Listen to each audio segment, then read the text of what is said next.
About 2 years ago, in January of 2016, I started to undergo a season of intense anxiety. During this time, I had a lot of trouble breathing. My heartbeat seemed to be out of my chest, and I had trouble having peace.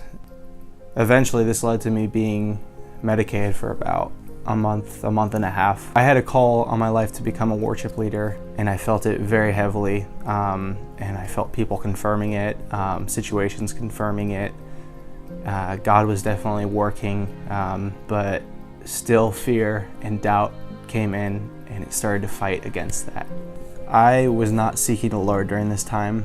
I said I was, and I was meeting with people, but honestly, I was seeking the most comfortable thing in my life. I was looking for the most comfortable job to pursue, something that was 9 to 5. Not that that's a bad thing, but it wasn't my call.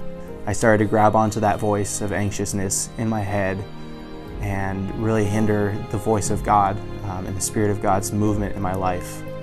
Firstly, Macy Milich, out of nowhere, she had no idea what was going on. She sent me a text message confirming that I need to pursue worship.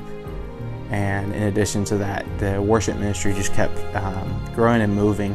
What I did the next week after getting that message was I went and I changed my major at school to the worship arts program, which was more applicable to the calling that God had on my life. And it was a scary moment, but I haven't looked back since, and there's been such reward and blessing in that. When I faced this kind of dichotomy in my life, I had to go make a decision. Was I going to take a leap of faith and follow God, or was I going to go back to the plow, which for me was comfort?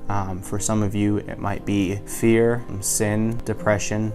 I don't know what it is, but I can promise you that going from that and following the Lord is going to be so worth it and so much better than anything that this world could offer.